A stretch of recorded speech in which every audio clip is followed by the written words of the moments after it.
Chair, and I recognize the gentleman from Tennessee, Dr. DesJarlais, for 5 minutes. Thank you, Chairman Rogers, and I would like to thank our witnesses today. But mostly, I would like to thank the men and women who are serving in our military that you all have the honor to lead. I want to discuss some readiness issues with you today. There was a poll that was done earlier this month by Wall Street Journal and NORC, which is a nonprofit research group out of University of Chicago. It's entitled "America Pulls Back from Values That Once Defined It." And without objection, I'd like to submit the poll for the record, Mr. Chairman. So two of the main points that I gleaned from this were that comparing to 25 years ago, the number of Americans who rated patriotism as very important was 70%. Now, 25 years later, that's 38%. There were several topics. Religious faith was 62%, now it's 39%. I think you already discussed earlier that we have recruiting problems. Excuse me, I just want to make sure that people know the gentleman propounded a UC, and without objection, it's accepted. Thank you, sir. The AP says the Army missed its recruiting goal by 15,000 soldiers, which I think was 25%.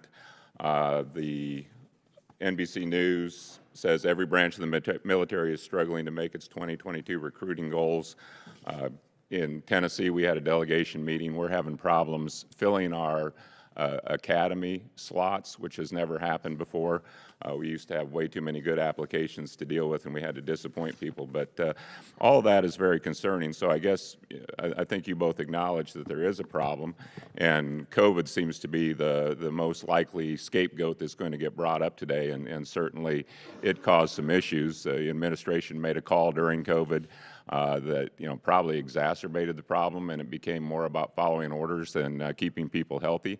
But at some point, maybe it would be expedient to admit that maybe we were wrong and that we should reinstate people and rebuild the force that we lost from there. But our country seems to send conflicting messages about what our objectives are, whether that be in Ukraine, what we're going to do with Taiwan, North Korea, or Iran. And I understand the concept of strategic ambiguity, but sometimes for the American people, they need a clear message to where we're going. But back to the issue at hand, why are we having problems with recruiting? And we know there's been a lot in the news about Woke-ism and DEI, which diversity, equity, and inclusion. We can maybe focus on equity because it should be equality. Everyone should have a fair chance to achieve the same goal, but equity tips the scales for certain undefined reasons that makes it easier for one person to achieve success and over another. And I think that affects morale, and I think it's affecting recruitment. And I do want to get your opinion.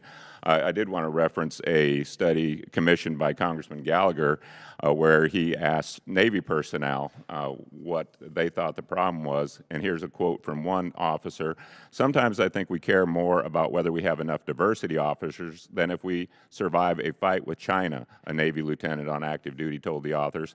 "They think my only value as a black woman they think that is my only value, but if you cut our ship open with a missile, we'll all bleed the same color." The report also found that almost 94% of sailors being interviewed believe the Navy suffers from a crisis of leadership and culture. Sailors told the authors that the fleet suffered critical loss of focus from primary purpose, and this is pretty critical considering the threats we face. So, General Milley, I guess I'll start with you. You've served us for 43 years.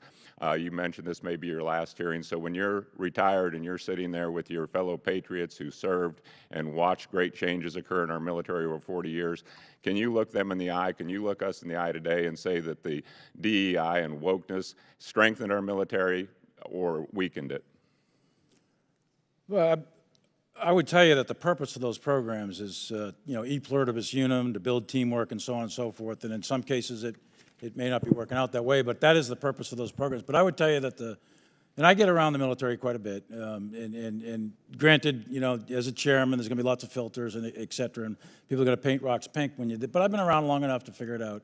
And I've been on the ships and planes and forts and bases, et cetera. The military I see is a military that is motivated, and the folks that are in the military We have the highest re-enlistment rate in 50 years of the Okay, I'm going to stop on that because that doesn't match the facts. You know, we see China continue to achieve their military objectives at an alarming pace. Well, we seem to be chasing our tails with systems that are obsolete before we field them, and our adversaries are finding ways to defeat them before we get these systems built. It happens in space, hypersonic, shipbuilding, and even relationship building. So I think our number one purpose here in Congress is to provide for the common defense. I don't care how much it costs, but we need to do it efficiently and Gentleman's effectively. I agree with you. time's But our- expired. Gentleman's time's expired. Okay. I do want to take a moment here to inform the witnesses and the members that about 12:15, we're going to take a 10-minute courtesy break. But with